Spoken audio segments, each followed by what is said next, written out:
Of course, you had Coda as well, which came out quite a long. Why did it come out so long after? Well, of course, but when we started to piece Coda together, of course we didn't have John with us anymore. But there'd been, there were a multitude of bootlegs that were available of live material. And it seemed a good idea as we knew there was a massive market and sales going on with all of that. I thought it'd be a good idea to put out all the remaining studio tracks, and which they were. That was it. That was everything. There's one track that were in finished form. I mean, there might have been a few sort of backing tracks around, but these were the ones that had sort of vocals and guitar bits and all the rest of it. Right. These are songs. Some of those were left over from In Through the Outdoor, like Wearing and Tearing, for instance, and Darlene, or Ozone Baby, all these things. But then again, it went right back all through Poor Tom. That was around the time of the third album, I believe. No, second album. Yeah, that was a sort of album of sort of really nice little nuggets. Well, it was early days, latter days, really. It was wearing... that was all the studio recorded material, and consequently there wasn't anything, left after that, as we now know with this full CD pack, Right, now you did find for the full CD pack some great songs. I'm Travelling Riverside Blues. That is a great song from the BBC sessions. You must have had that in your collection for some time. Did it take... Actually, I never did.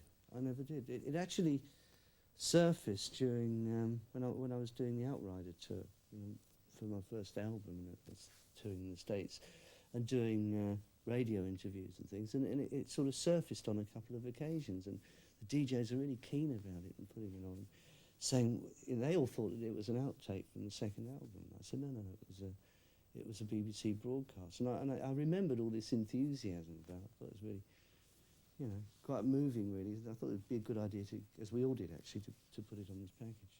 Because there's actually going to be a promo clip made for that track. Yeah. Over the Hills. Yeah. What have you seen the clips yet? We haven't got them here yet, but have you seen them? I've seen a rough cut of the video for Travelling Riverside. Yeah, it's all lots of old, wild footage of put against the track, obviously, because there's nothing. We only sort of recorded it once in this BBC studio. It's just a live thing, really. When I say live, it wasn't in front of an audience, but it was like one take, and then the overdub was one take. Features a lot of slide, doesn't it? As well? Yeah, on a 12-string, yeah. Right. I mean, there's a number of guitars you play. Is there any guitar that you haven't played that you like to play? Have you had a go on most types of guitars? Yeah? No, I'd like to play a guitar synthesizer that works. I haven't found one that tracks properly yet. But I was always very interested in that and employed it on the albums, in the past. Only occasionally, mind you. But that would have been fun. I think on the soundtrack Death Wish 2 you experimented with. That's right, yeah. Predominantly there was, in fact, yes, there was a lot of use of it there. Which works as music for a film, but wouldn't have worked so well. You couldn't have used a guitar synth like that for Zeppelin work, I don't think. It wouldn't have worked so easily. Well, I used it on Carousel Ambra. I used a guitar synth on that, yeah. That must have been one of the first ones. You must have had one of the... Yeah, I think it probably was, especially to be used like that, yeah. Do you get that? Do Roland sort of call you up and think, well, if Jimmy Page has got one, everyone else is going to buy one, so we'll give him one of these, or let him have one first? No, they never gave you anything.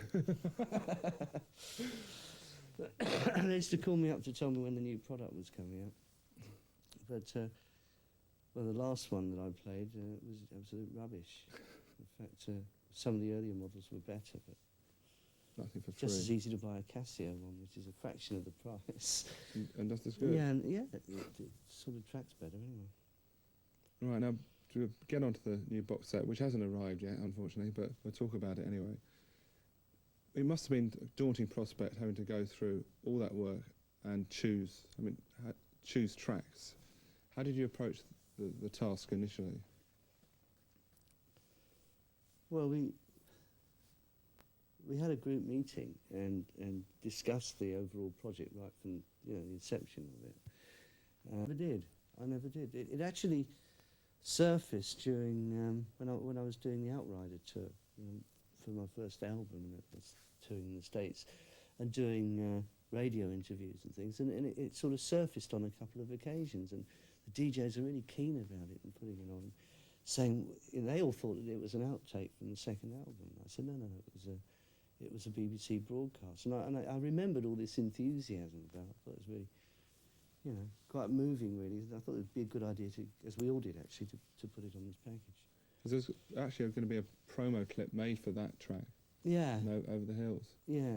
What have you seen the clips yet? We haven't got them here yet, but have you seen them? I've seen a rough cut of the video for Travelling Riverside. Yeah, it's all lots of old, wild footage of put against the track, obviously, because there's nothing. We only sort of recorded it once in this BBC studio. It's just a live thing, really. When I say live, it wasn't in front of an audience, but it was like one take, and then the overdub was one take. Features a lot of slide, doesn't it? So on a 12-string, yeah. Right. I mean, there's a number of guitars you play. Is there any guitar that you haven't played that you like to play? Have you had a go on most types of guitars? Yeah? No, I'd like to play a guitar synthesizer that works. I haven't found one that tracks properly yet.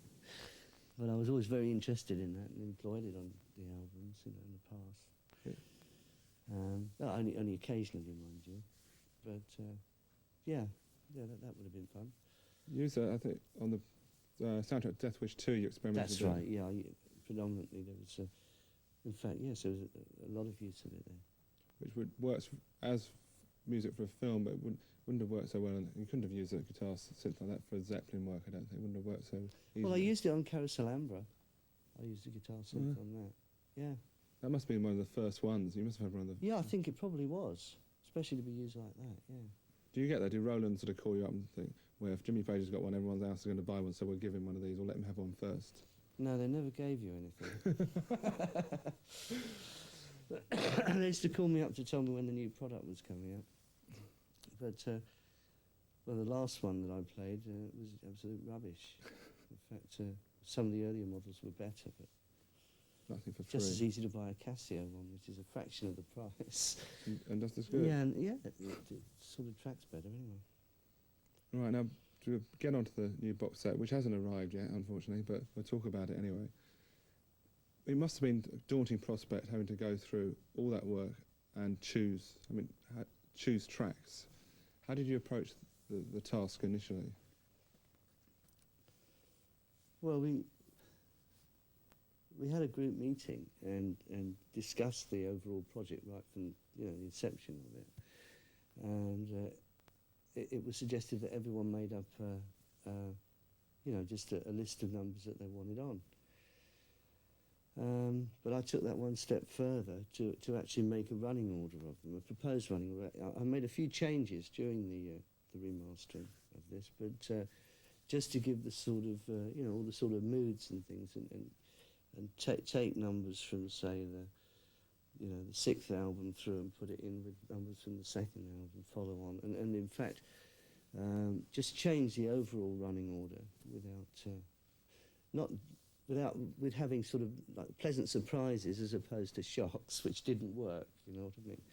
So that was basically the underlying thought behind it, and it wasn't so much daunting as I was quite excited by it, because I'd already worked it out at home to see how the things would go together, and I thought it was going to be pretty good, and then of course there was the only of course there was the two John Bonham tracks, the Moby Dick and Bonzo Montreux, and we didn't want to leave.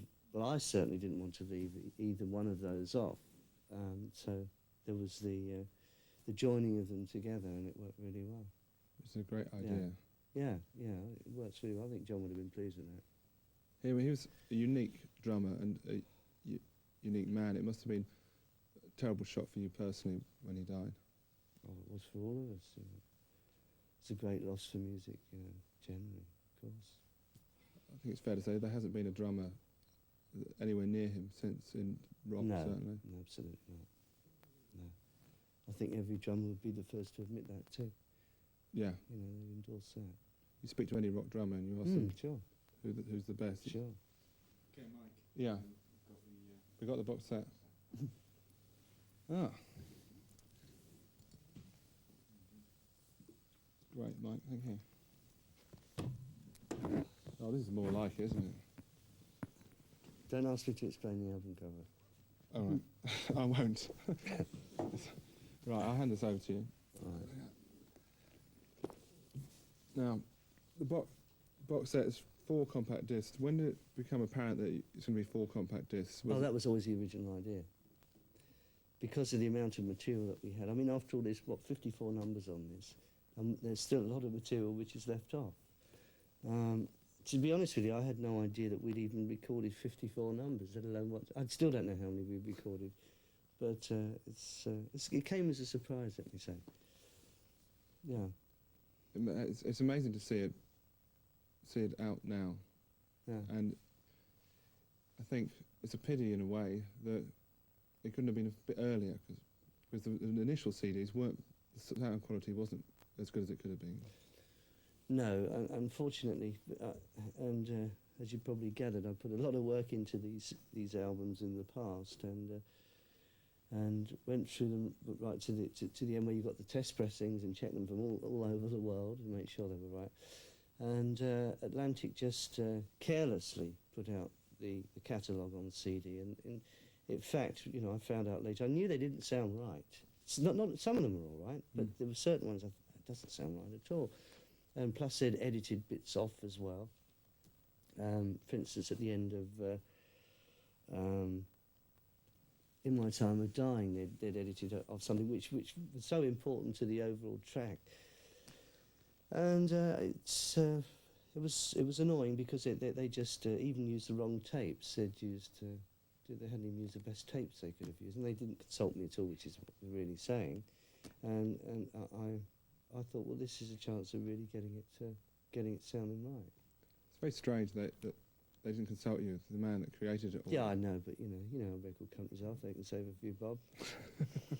But finally, you put the record straight. Yeah. How long did you spend on the project? Well, it was 5. It's a very lengthy process. This analog to digital, which is tapes to digital. In fact, we had about 5 days to do it in. We had 5 days booked, and the first day, I arrived in New York and I went into the studio the next day, and I was working at it, and I said, I think the jet lag's hitting me now. I think I'll have to go back and have a sleep. They said, well, you've been working 14 hours. And that's how it went. It was like 14 hours, 12 hours, 14 hours. It must have been hard to stop though, once you get into it. But it's because it's a lengthy process, and there's a lot of sitting around waiting for the thing to duplicate over, you see, to transfer. Were you ever tempted to, when you're listening to it again, do you ever want to change anything? Once you're in the studio again with those classic tracks, did you ever think, I wish I'd left that as a longer track? Do you have any of those feelings? Oh, naturally there are those sort of things that cross your mind, but you know, usually they might just be guitar goofs. No, you know, I think that they were done to the best of it could have been done at the time. I know that. And I mean, if you're talking about remixing something like that, no, I don't think this was the right time to do something like that at all. No, because I mean, talk about remixing. I mean, plus if we had done that, I wouldn't be sitting here with this now.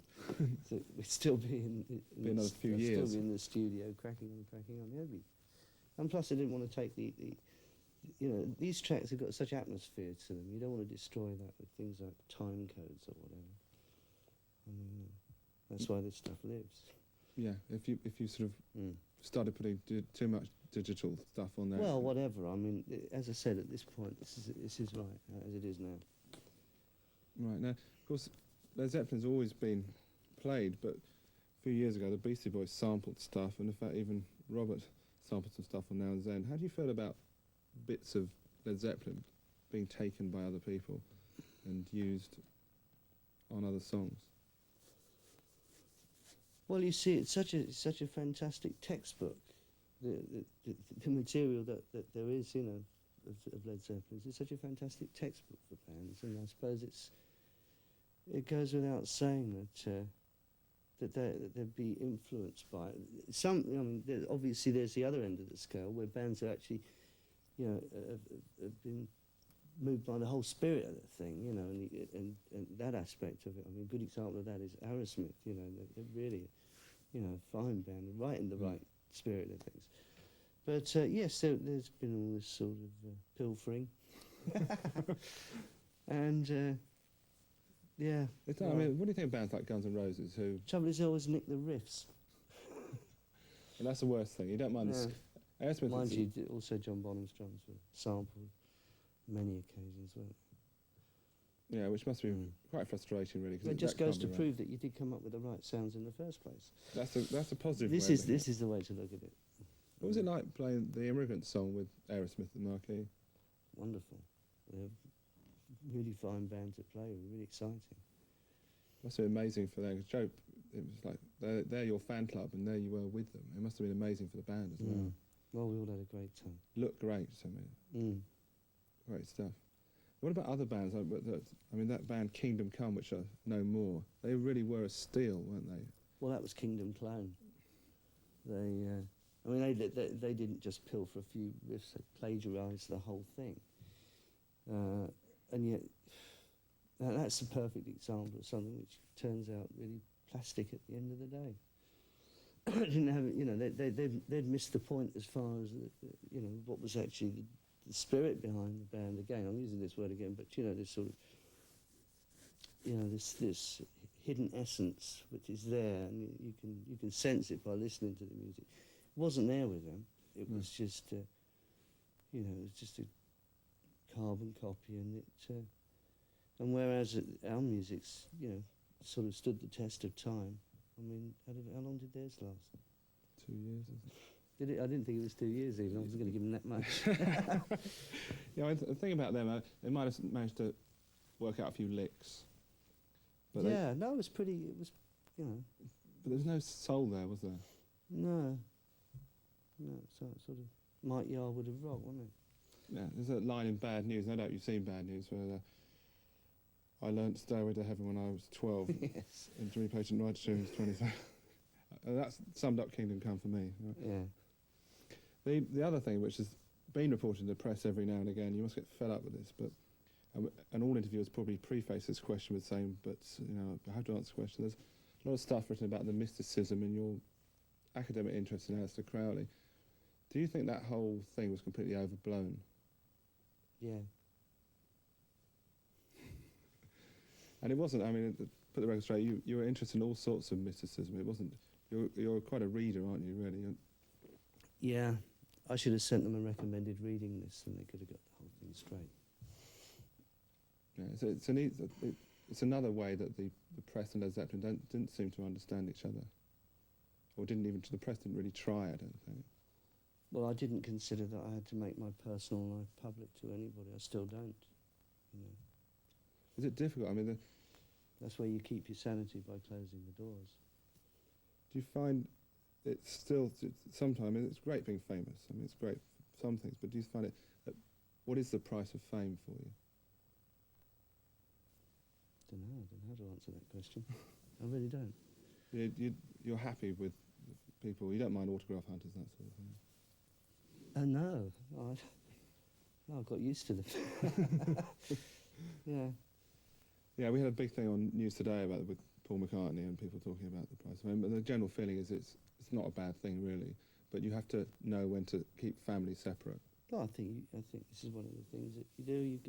You keep things in perspective. Try and keep your feet on the ground as much as possible. And I don't think that's hard if you get it right.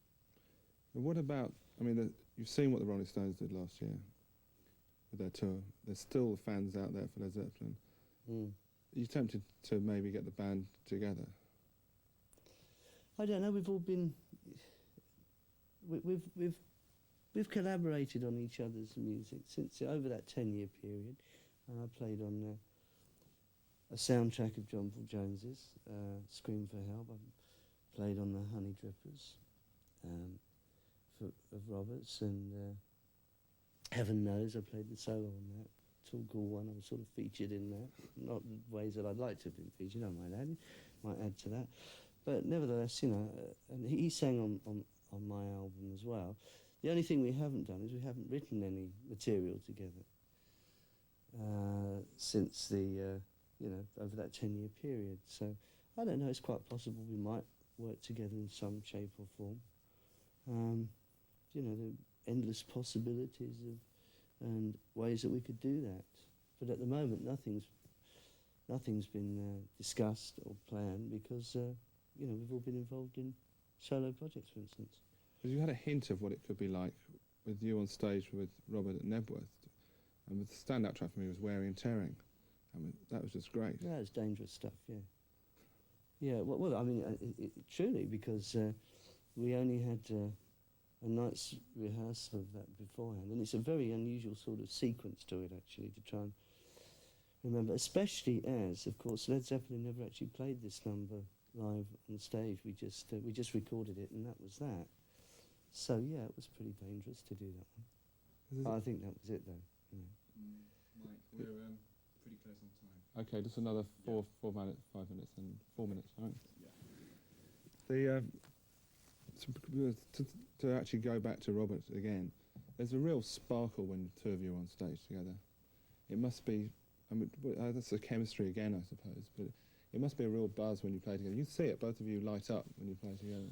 Well, I mean, this is it. I mean, we've created so much, so many fine compositions. We've done so many fine live performances together. It's natural that you know, there's a hell of a lot there between us. You know, when we play together. I mean, blood's thicker than water. What can I say? So, you know, that's it. Yeah, because he tours. He does. I saw your solo tour and his solo tour, and you both do some Zeppelin catalogue, but it shines when you're both together. Oh, absolutely, of course, yeah. And that's part of the Led Zeppelin chemistry. And we've tried. I mean, as far as my tour went, of course I played it because, you know, I wrote it after all, and I love playing it. That's and plus, you know, I know how to play it as well. That's an important factor. Yeah, I think that. But I mean, I was doing material through from the Yardbirds. I mean, that's was such a good opportunity to do that. So the good thing about it was I could do all this material, including, you know, like the Outrider album. But I had all this wealth of material to choose from. It was a real showcase, wasn't it? Yeah, well, it was just, yeah. Now, very brief, because obviously we're out of town. Have you got any plans to do some live stuff on your own in the next year or so? Well, just prior to this project coming up, I was getting into I had got into writing the material for my next solo album, and I've got about 2/3 of that written now. But of course, that had to go on the back burner while this was put together, and I'm getting back into to the writing of that at this very moment, actually. And yeah, once that's finished, and the material's finished, that is, we'll record it, and then obviously there's you know, that gives a good vehicle to get out and have another go. So Right. Yeah, more thrashing chords and riffs. Right, Jimmy, thank you very much. Okay, my pleasure. Can we just do a quick promo right here saying, hi, I'm Jimmy Page and you're watching MTV? Is that all right? Have you got the little things that go along on the bottom? They did in New York. Yeah, That's great. I've never seen those before. They got more money than us, probably. What was it? Hi, I'm Jimmy Page and you're watching MTV. Yeah. Okay. Okay. Are we still recording?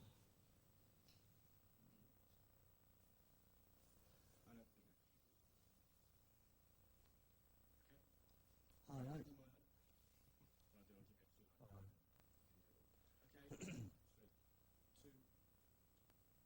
Hi, I'm Jimmy Page and you're watching MTV.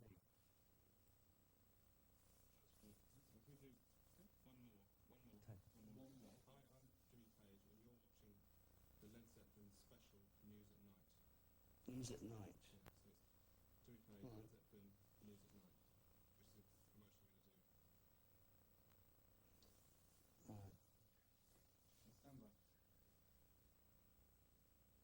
Hi, I'm Jimmy Page and you're watching the Led Zeppelin special, News at Night.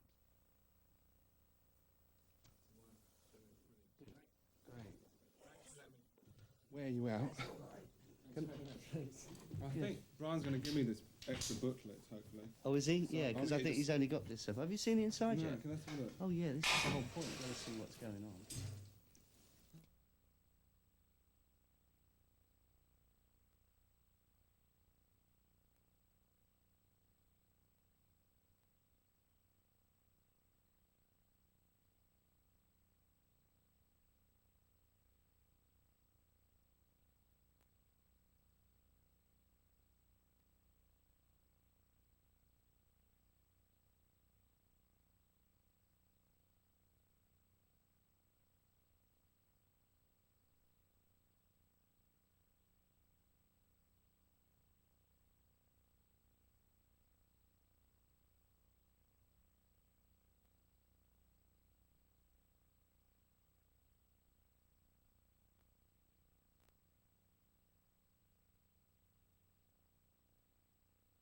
We won't see it, will we? It's on his lap. Oh, we're lacking something in here. That's it.